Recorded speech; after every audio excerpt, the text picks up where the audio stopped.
Secretary, memory test for you. In April of 2019, you addressed the Institute of Public Administration in Australia, and you said that this financial year the government has approved over 160 defence policy submissions and capability investment proposals. It's an extraordinary number and wouldn't have occurred without the reforms instituted by the government. End quote. How many policy submissions and capability investment proposals have been approved in the last financial year? I need to take that on notice, Senator. BCDF, you're responsible for capability and submissions. How many investment capability investment proposals have been approved by government in the last financial year? Senator, they're, of course, as you know, subject to a National Security Committee consideration. Government makes its announcements on projects, and I can give you an indication of a number of the announcements that have been made post the consideration of those proposals, but I can't give you an answer on the number of submissions submitted to government.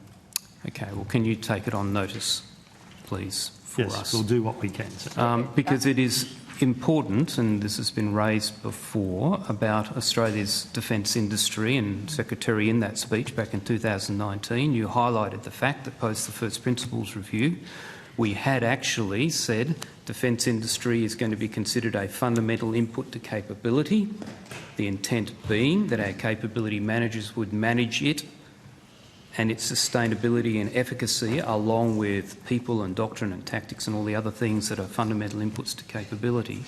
And yet the delays that we have seen over the last 18 months are causing great stress. In fact, some companies leaving industry, many. I had a meeting just before I came to Canberra this week of a very successful large company with 70% exports who is facing significant impacts because of the delays.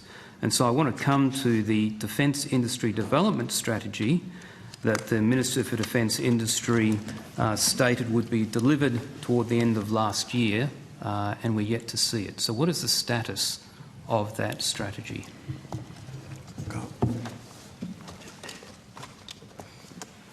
I'll get the relevant officials to talk to the detail. But, Senator, it is a particularly important piece of work, and Minister Conroy's been very focused on it, and the department has been supporting him in that work. Other ministers are, of course, involved, but Minister Conroy has the lead. Senator, David Nockels, First Assistant Secretary, Defence Industry Policy. Status is it's under consideration by the government at the moment. So when did Defence deliver that to what appears to be a growing pile of documents on the Deputy Prime Minister's desk? I don't know the date, so I would have to take that on notice. If you could take that on notice. To be kind of exact on that. Right. Senator, and perhaps to add, you've made a number of questions that were very lengthy that characterise the approach we were taking in ways that I don't agree with. I suppose I just make this point that the government is working through the utter chaos that was left at the end of the tenure of the last government, and that has required us to examine carefully our strategic circumstances which were notified to the previous government through different channels through their tenure, but they didn't actually do anything about the organisation of defence to respond to it. We are dealing with that. We commissioned the Defence Strategic Review. At the very beginning of the day, the Secretary ran through the measures where progress has been made since we were last together at estimates. You know that the IIP is being reordered to respond to the recommendations in that review and the actual budget constraints. And that's a really important part of it, Senator, because the previous government made a series of commitments, notified them publicly, but never actually provisioned any additional money to implement them.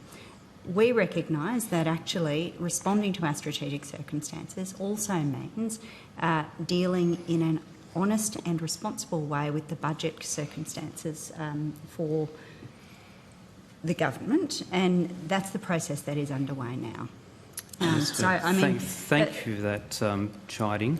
it's not chiding Senator Fawcett. I actually, I think in this forum, I support officials to provide answers to your questions, but long political preambles will produce a response from me. If there are factual questions that you wish to address to the officers, you are most welcome to do so. And Minister, you may have heard my contributions in the Senate chamber that highlight that there is a psychological condition, which I can't recall the name of right now, that no matter how many times you repeat it, it doesn't make it true, but many people try.